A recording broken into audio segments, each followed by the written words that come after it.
Well, there's breaking news coming in at this hour. We're learning that the US Treasury Secretary has posted on social media platform X as the US has issued temporary waiver for Indian refiners.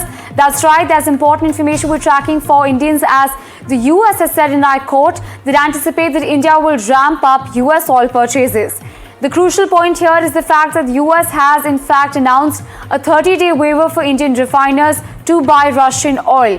That's right, the US has said, and I quote, that India license authorizes Russian oil stranded at sea. Bessent has said, and I quote, that the measure will alleviate pressure caused by Iran and that will not provide significant financial benefit to Russia.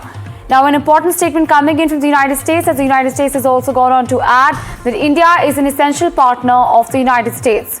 Well, on this, my colleague Himanshu joining us on the broadcast. Himanshu, walk us through the details, but understanding that this is major relief for Indians. The day the war started, the price of the crude oil Indian basket was around $68-69 per barrel. But we do know that yesterday the Brent crude oil price jumped to above $85 per barrel level, which is very disturbing. And of course, the pressure on the Indian oil import bill, of course, is rising. And that is the context in which the American government's this relief to India needs to be seen. This, of course, comes also at a time when India is struggling also to import gas. Remember, Russia has one of the largest resources of natural gas and is also one of the biggest exporter of natural gas. So on the front of both crude oil and also on natural gas, I think this opens up a new space for India to actually fill up its reservoir. And of course, the question that we're being raised about the exigency plan that India has, this is a big shot in the arm for India. And now we should expect more deals, more import from Russia, because this has been a bone of contention between India and the United States. And there was a time when President Trump had imposed a 25% penalty on India because India was importing oil from Russia. But now when the prices are going up and the pressure on India's oil import bill is rising, this is, of course, a very, very big relief for a country like India, which imports around 85% of its domestic needs from the international market. And also the fact that Strait of Hormuz, the movement of the cargo ships carrying oil and gas has been very, very badly affected. And considering the fact that Qatar has in fact even stopped the production of LNG, was of course a big challenge for India. But now with this relief, it is very clear now that the Indian oil marketing companies and government of India will scale up the effort to increase the import of oil now from Russia, which of course will be at a much lower rate than the rate at which we have been buying so far.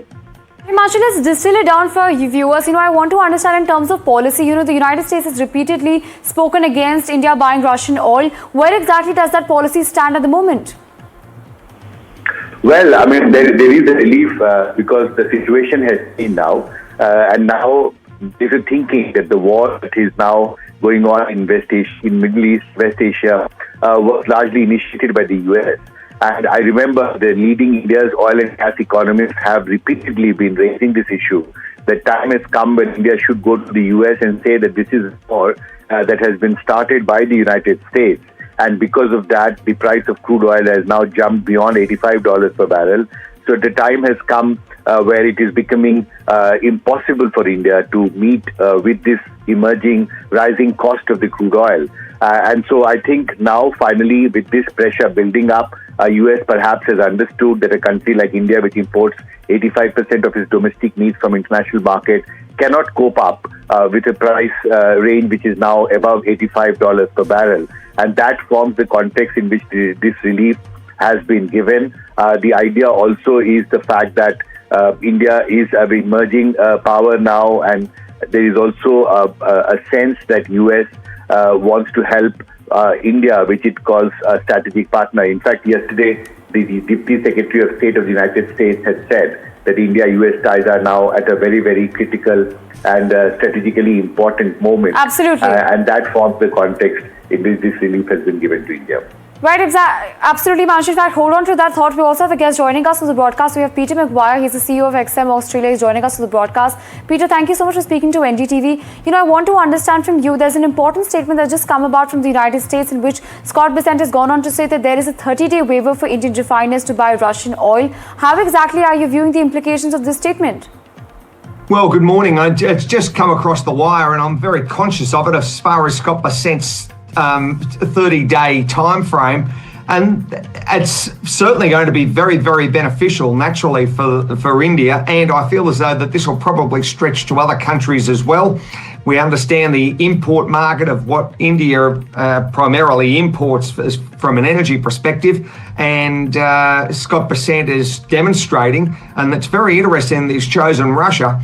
So they're a very, very big player in the oil market, as we know, and like the Saudis. So it's beneficial, and I'm sure that there were many deals put together before this actual Iran situation, which happened and started last Saturday. To understand, the Strait of Hormuz is a big bone of contention. We know the fact that, Iran has said that it specifically allows certain countries and their ships to pass through it. How exactly are you viewing the economic implications of that, given the fact that, it controls about 20% of all the exports of the oils and, of course, the LNG also? Well, exactly. Doha as far as LNG through Qatar. If you're looking at the markets, I mean, the markets are very, very strong at the moment. You've got Brent crudes running at 83.60, NYMEX crude at 79.18. They've both been enormous run-ups over the last week. So as far as oil pricing, this is a major concern. Naturally, first off, President Trump has said that from an insurance standpoint, he would solve a lot of problems as far as the insurance situation with vessels. And this next part, of course, with his own armada, there being the US Navy, they'll be able to offer wonderful protection for all vessels that'll sail through that choke point. So again, it's very fluid. We're just seeing how it all plays, and I'm sure that we don't want to see $100, $120 oil in the short run. So as you're seeing, Scott Bessent has taken the necessary action to try and keep oil prices contained.